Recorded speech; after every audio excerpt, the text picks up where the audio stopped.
পুরুষের জ্ঞানের ডবল হবে না, কারণ এটা সৃষ্টিগতভাবে আল্লাহ পাক কলম দিয়ে রাখছেন। নারীদের জ্ঞান হবে পুরুষের তুলনায় কম।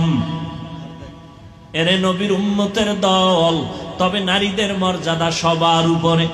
নবী না সব নবীদের মা, আলেম না আলেমের মা, হাফেজে কোরআনের মা, সাহাবায়ে কেরামদের মা, আম্মা জানদের এত সম্মান আল্লাহ দান করেছেন, জমিনে আর এত দামি সম্পদ আর নাই।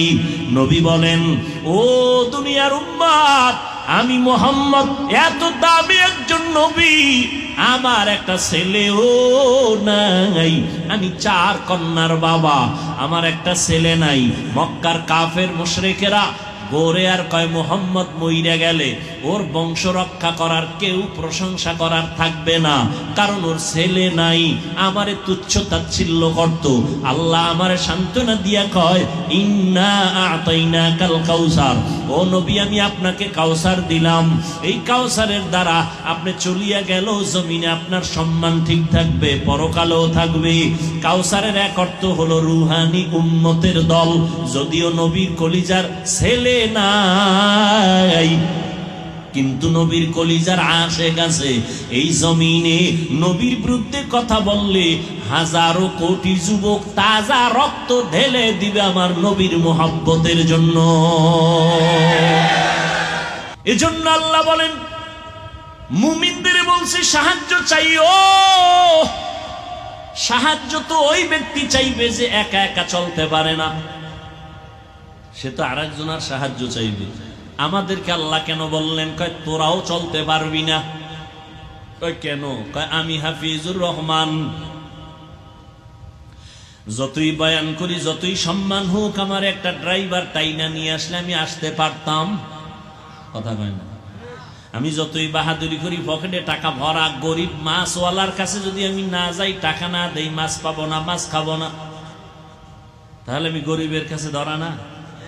সাগরে যদি গরিবরা না যায়, মাছ না ধরে, কোনো বড় লোকের জিহ্বায় ইলিশের তেল যাবে? কোনোদিন সম্ভব? বড় লোক কোনোদিন মাছ ধরতে পারবে?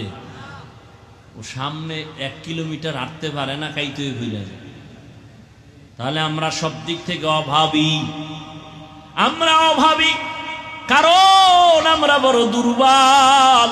আল্লাহ পাক কোরআনে বলেন, ওয়া খুলিকাল ইনসানু যায়ীফা, আমি মানুষকে বড় দুর্বল করে বানাইছি। মানুষের মতো দুর্বল কোনো প্রাণী আল্লাহ বানান নাই। পিপিলিকার কাছেও মানুষ দুর্বল, মশার কাছেও মানুষ দুর্বল। দুর্বল নেই? এমপি সাহেব সংসদ ভবনে ঢুকে, র্যাব যারা প্রশাসনের একটু চেক করে, কার্ড আসেনি, মশা ঢুকলে চেক করার উপায় আছে কারো? র্যাবে যদি ঢুকলে কেন টের পাবি সিভাই ঢুকলে।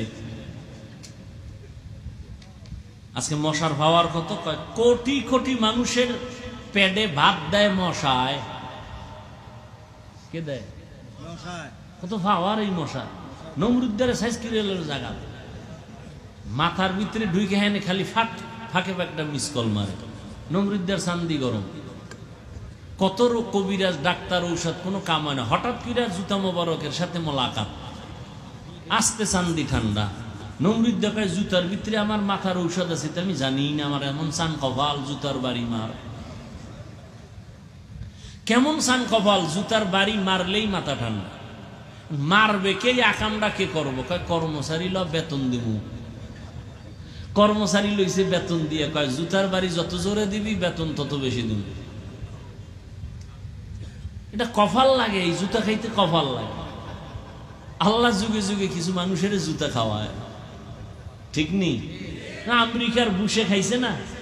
সাংবাদিকরা জিজ্ঞাসা করে জুতা খাওয়ার পরে, কাইফা হাল, আপনার অবস্থা কি? কয় ডোন্ট মাইন্ড, এটা আমার গণতান্ত্রিক অধিকার। কেতনা বড় বেহায়া যে জুতা খাইয়াও খায়, আমি কিছু মনেই করি নাই। একটা মশার কারণে কোটি মানুষের পেটে ভাত যাইতেছে নাকি? মশা আছে তো মশারির ফ্যাক্টরি আছে, কয়েলের ফ্যাক্টরি আছে, স্প্রের ফ্যাক্টরি আছে, হাজার শ্রমিকরা কাজ করে ভাত খায় মশাকে কেন্দ্র করে, ঠিক নি? এবার বুঝো মশার পাওয়ার কেমন। মশায় যদি হরতাল দেয় ঘুমানো যাবে? এসি মশারি বাইর করছে কোম্পানি, এসি মশারি, এরপরে স্প্রে, এরপরে বিদ্যুতের মেশিন, ধামাদাম বাড়ি খাইব, কোনো কামই হয় না। কয়েল, মানুষ মরে, মশা মরে না।